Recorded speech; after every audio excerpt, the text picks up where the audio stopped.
All right. Well, thank you all for tuning into the live episode here. Just a couple of things to get started.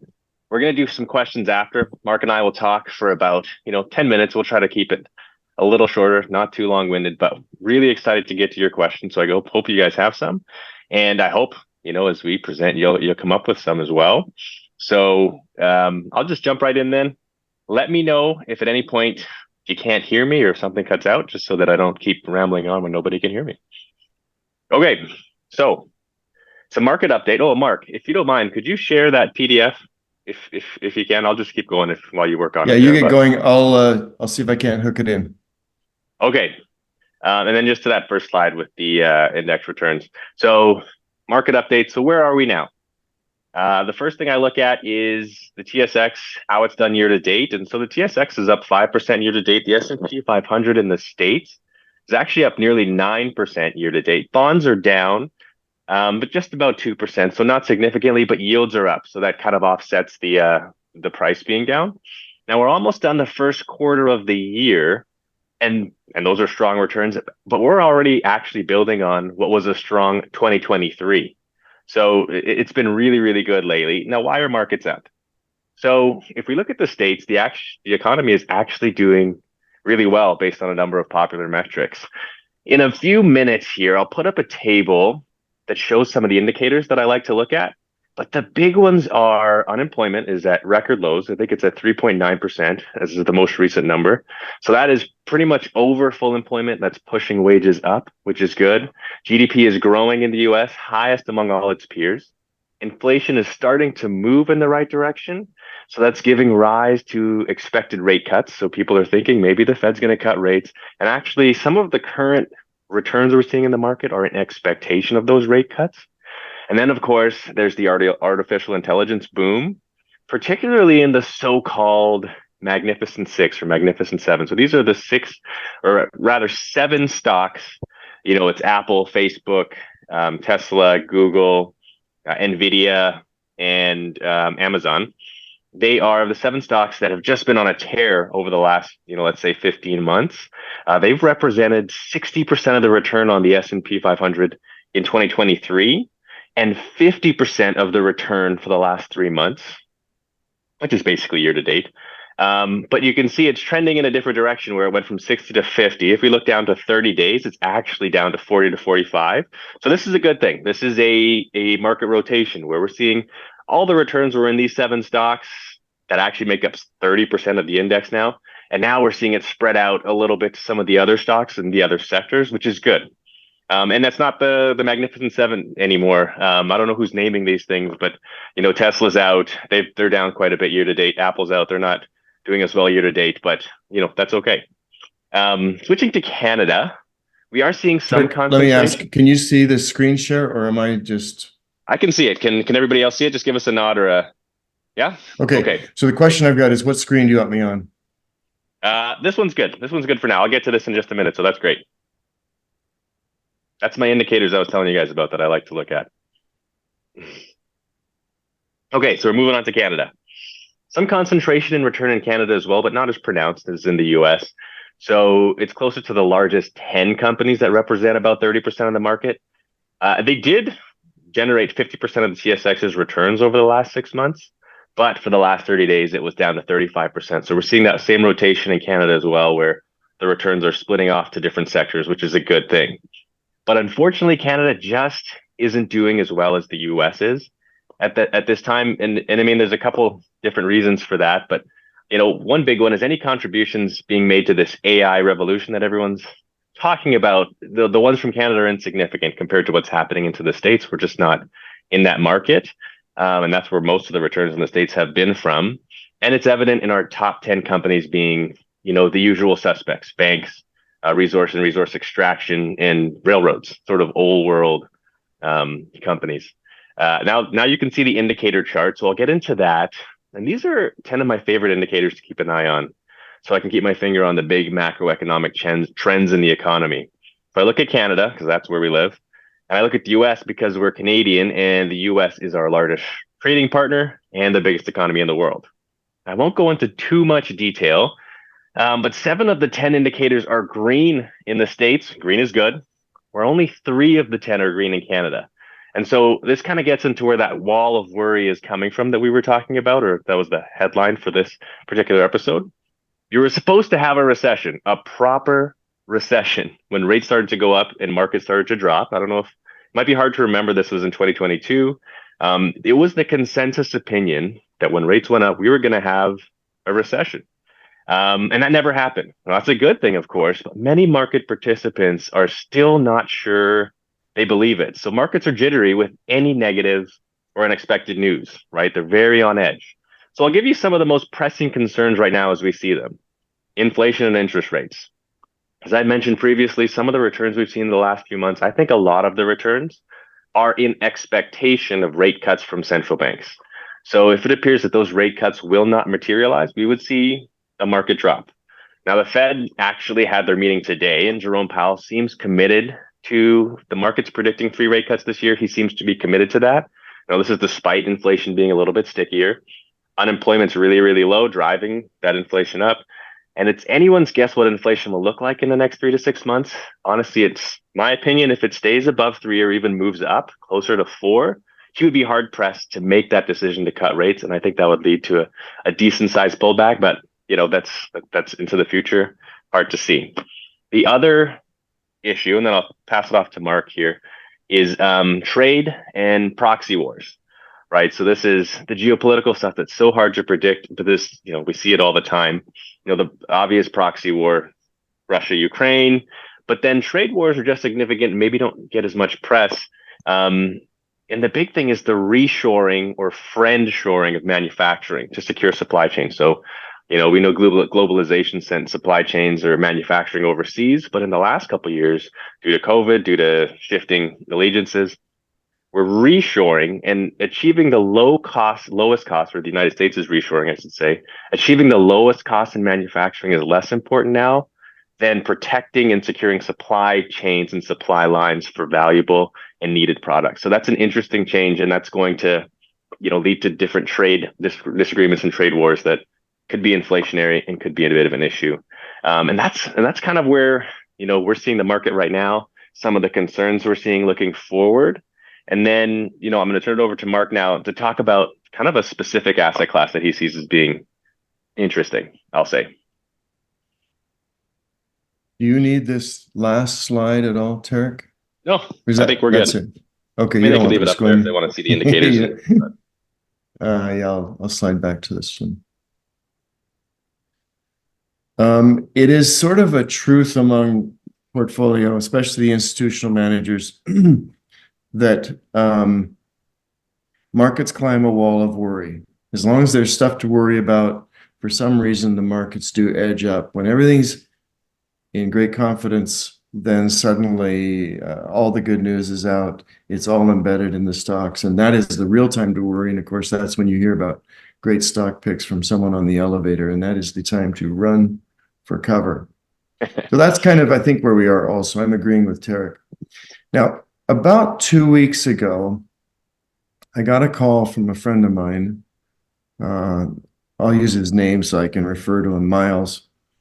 He's on a couple of foundation boards, large ones. And he said, Mark, I don't understand what's going on. Now, he happens to have gone, to one of those schools that has a monstrous pension or, endowment account, 51 billion, and it was Harvard. He said, Harvard is trying to issue a $2 billion debt security, but they have $51 billion in their investment account. Like, why are they issuing a bond rather than? And so I said, well, do some digging, find out what you can about it, and then let's talk in a couple of days. We talked a couple of days later, and he said, well, all I heard was they have a liquidity crisis. Now, being sort of one of their alumni, he can get access to some questions and get them answered. And it happens that Harvard is particularly out of favor with its alumni, so they're being a little more friendly than normal to their students or former students. He said they said they have a liquidity crisis. They have to get this bond issued. Suddenly I realized, I know what's going on. And it took me a little bit to work the pieces together.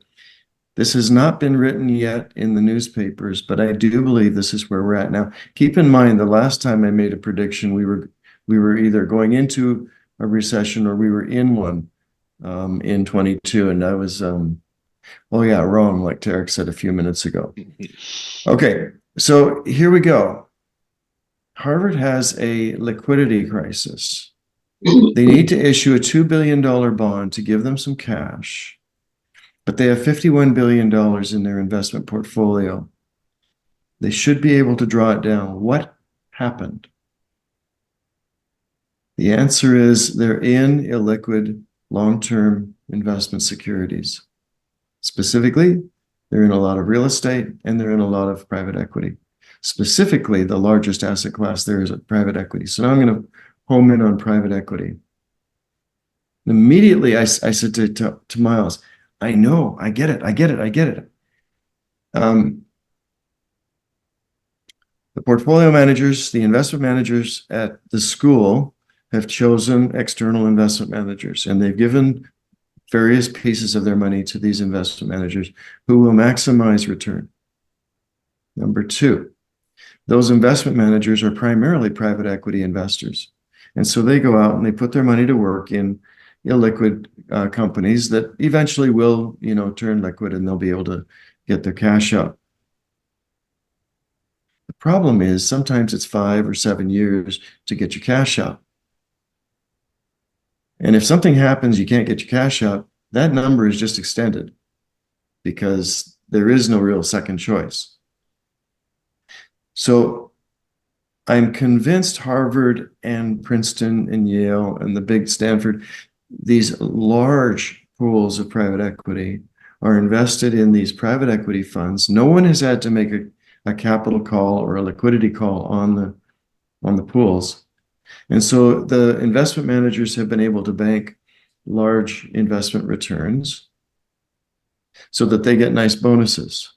The investment managers that are in-house are able to show 18 to 25% returns on their portfolio, makes them look smart, and they get nice bonuses too. And it's the club. And they're on their way to now saying, we need some of that money. You told us we could have liquidity in 3 years, 5 years, 7 years. And we've hit that 3-year, 5-year, 7-year point, and we don't have liquidity. We need to get, because if this $2 billion bond doesn't get issued by Harvard, there will be a call on their investments. They'll simply need to get the cash out. My guess is that those assets are overstated quite substantially. I wouldn't be surprised if they're overstated by between 20 and 35%. That means the private equity market is in for a correction, something that has yet to happen in that market. And I think it's probably something that'll take a year, maybe 2 years to happen. I think it will take 3 years after that to unwind, and it will flow right across the entire investment horizon. Therefore, for those of us retail investors, there won't be many of us, but if we have investments in the private equity sector, then what we want to do is try and get our money out early. Taking a 10% haircut right now, I think will look cheap down the road.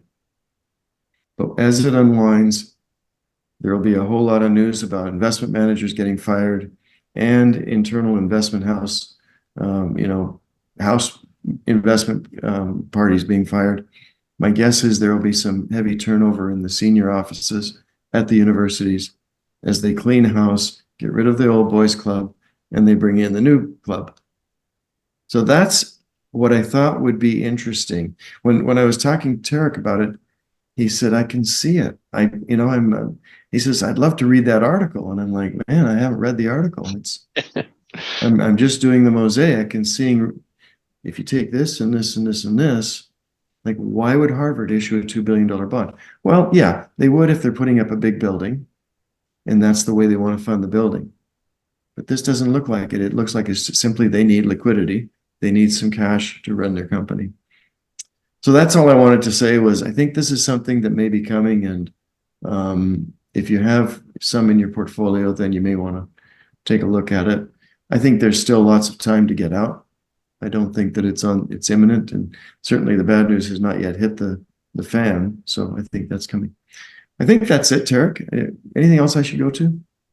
No, I think the one thing I would add is private equity and a lot of sort of non-publicly traded assets, they are valued internally, right? Hmm. So that's the real sticking point is so, Hmm. when someone says, "Oh, I have private equity, my portfolio companies returned, you know, 13, 15, 20%."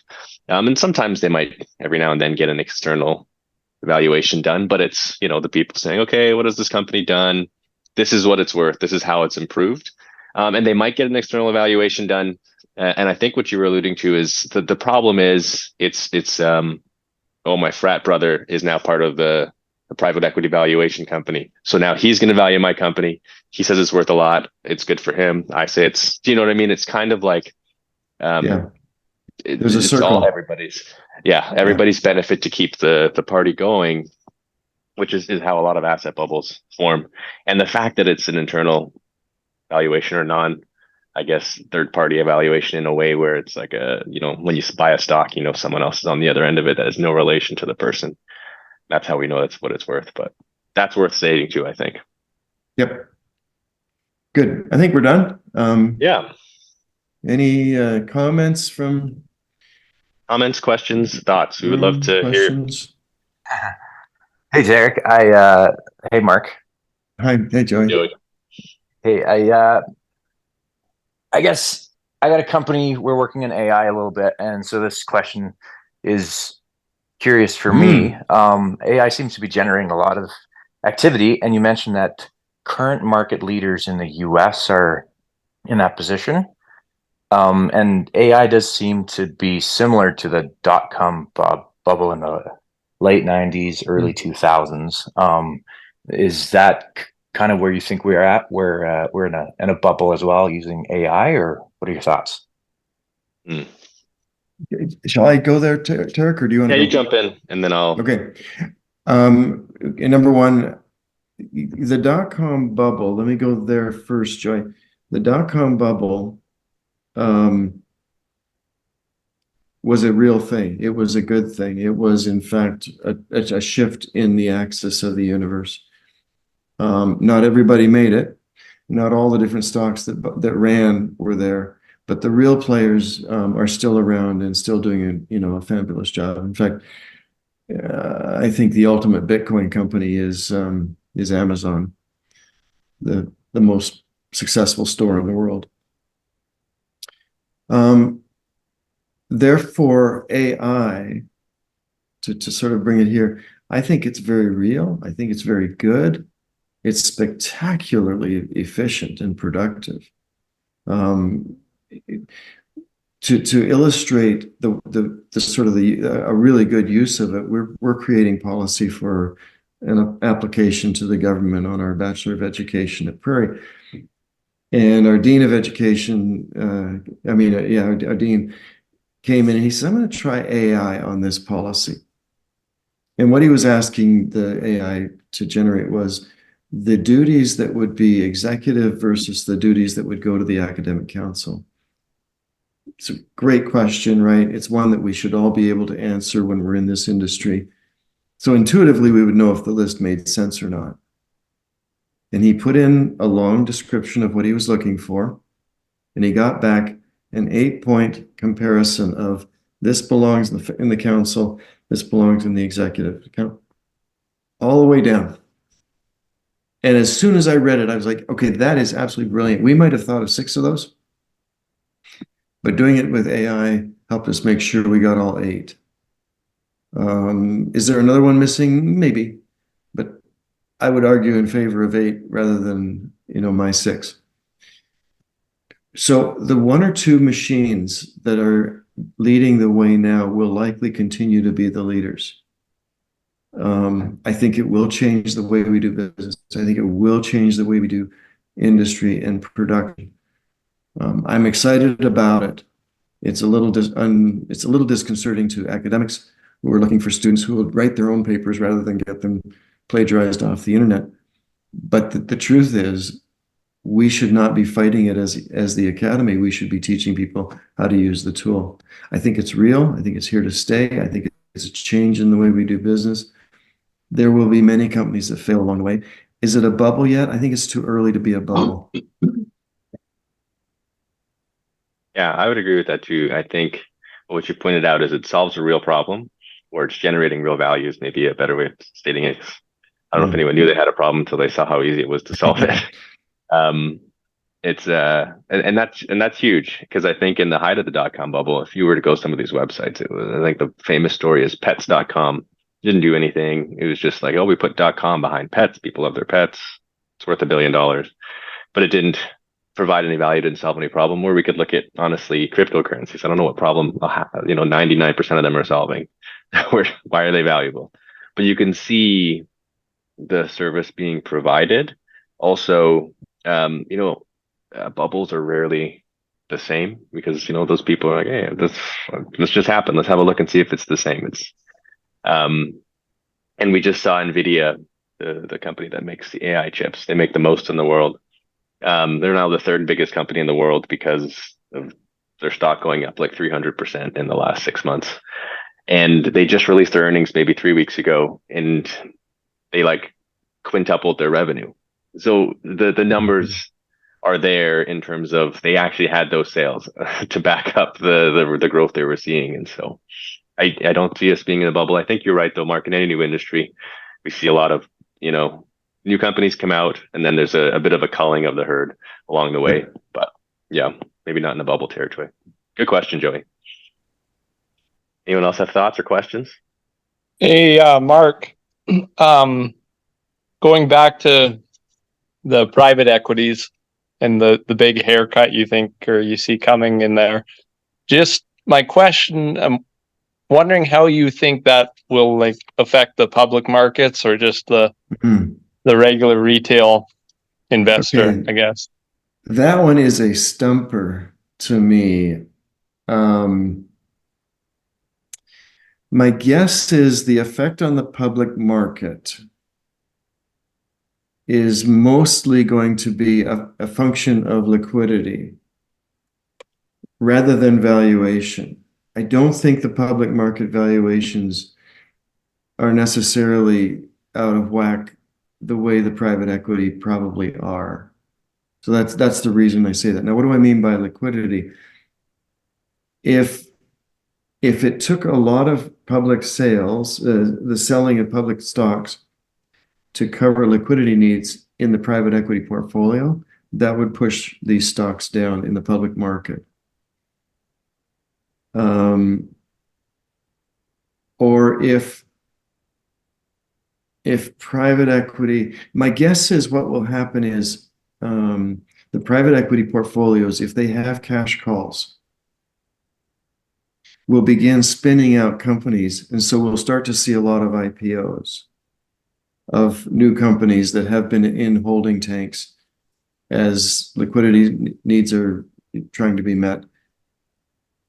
And so I don't necessarily see those two having an effect on each other. I don't know that liquidity is going to flow from one market to the other that way.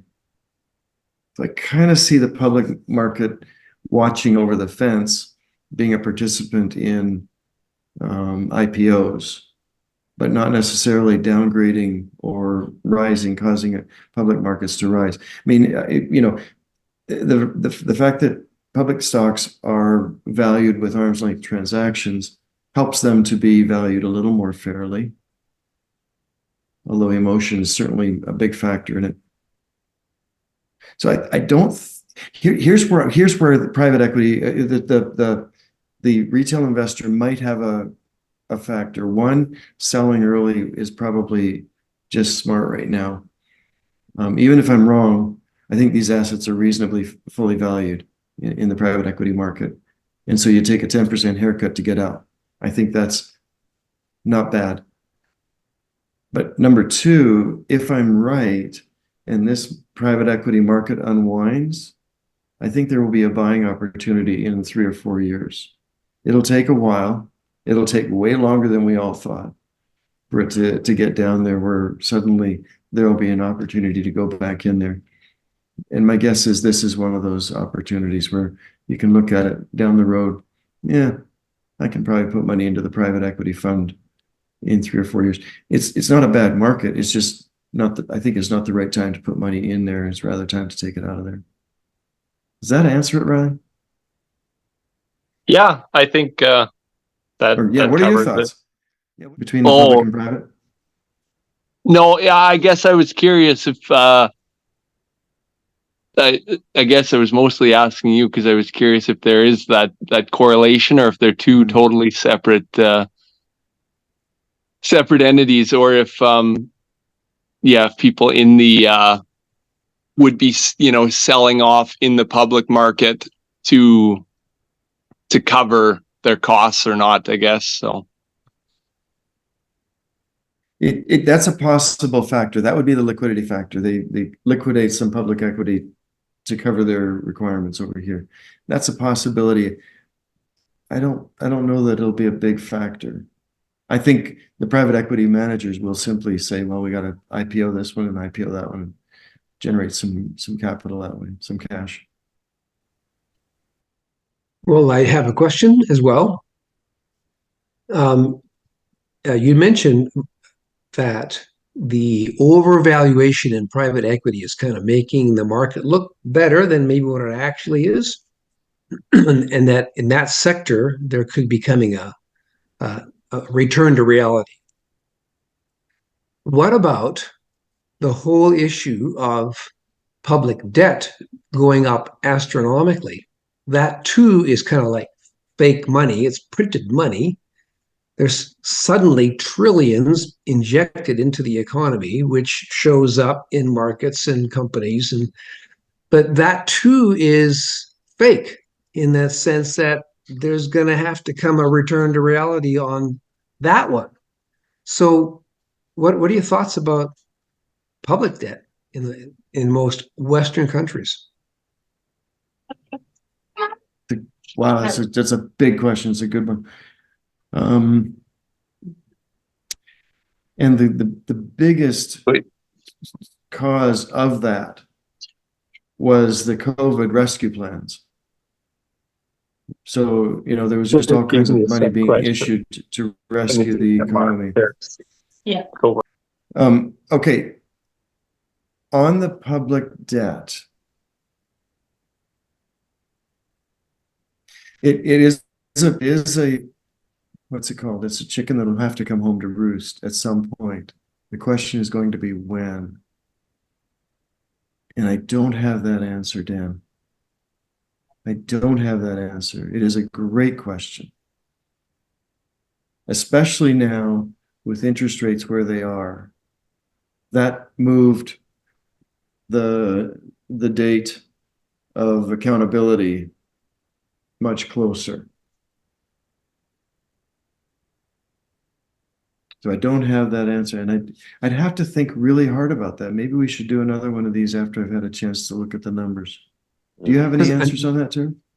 Or Dan, what are your thoughts? Well, a follow-up on that would be as when the return to reality does happen, what would likely be the effect on the markets and just the, you know, us average people in dealing with responding or living through that? I'd be really interested to hear what you thought of that. Well, the risk is, of course, that it comes across and the whole market just sort of melts down.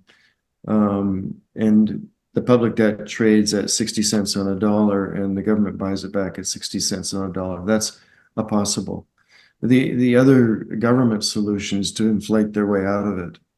If they can have inflation kick in, so they are on the surface attempting to manage inflation, but inflation is not their enemy.